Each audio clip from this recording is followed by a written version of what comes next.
Well, it's time to not send in the clowns because Joker is about to go down hard, apparently. So the initial tracking with Joker was in the 70s to begin. Now it may be in the 40s or as low as the 30s. But I don't do panic analysis, so I think Joker will do, kind of a comfortable 42, 43, 44 million. That's not too bad, but this is where it gets really awful. It's getting a D score.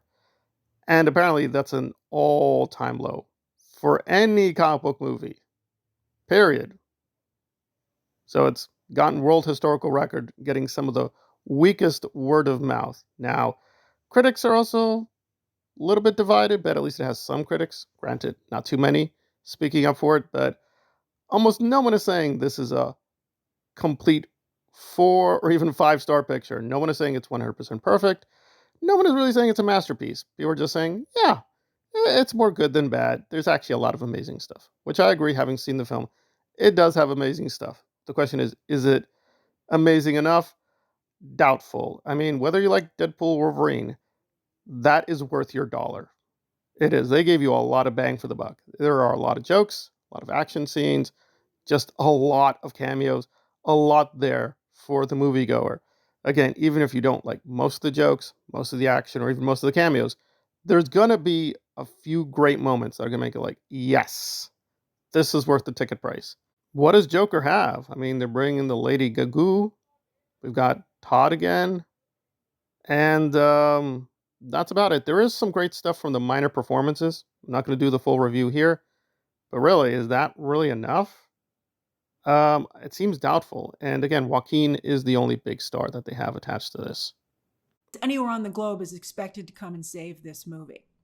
Joker has a lower critic and audience score than Megalopolis. And sure enough, Francis Ford Coppola praised Todd Phillips in the press yesterday, trying to get some extra publicity out of this for his own cinematic debacle. Because you know what's worse than people saying bad stuff about your movie? Not talking about it at all.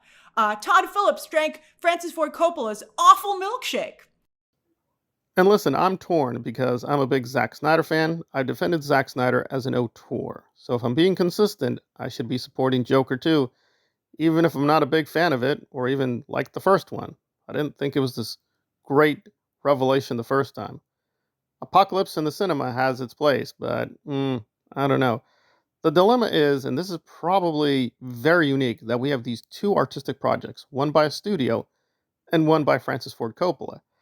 I would say Joker is somewhat better than Megalopolis, which is also struggling. I mean, it got 4 million in the opening weekend. And Joker making about 44 million, you say, well, that's a lot better. No, because the problem is usually films like this get half the box office in their next weekend, right? So unless Joker has a miracle and they gain people, it's going to make 20 million the next weekend, and you just keep doing that number, right? The half of the half of the half. It may make about 100 million when it's done with its theatrical run, and it costs 200 million. And what? It costs 240 million. You only made 100 million. You got to give half of that to the theaters. So you only really made 50 million. So you've lost technically 150 million. So that's pretty bad. Now people say, well, Joker 1 made a billion. The problem is Warner Brothers didn't invest too much in that film.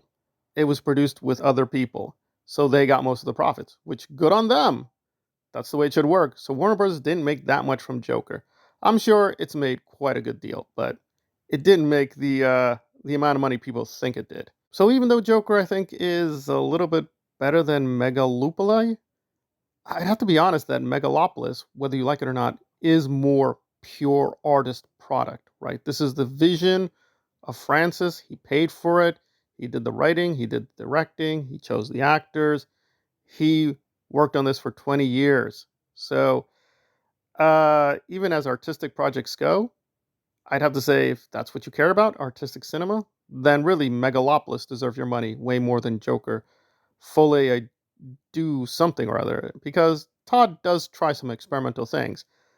But I was fairly surprised at how bland and generic it was. It really didn't do that many crazy things. It's called Joker Folie. Ooh, there's the Folie. You're gonna find more Folie in Axel Folie F.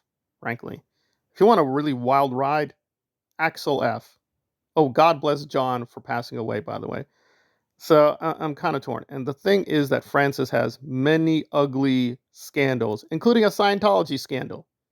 Yeah, he hired a Scientologist.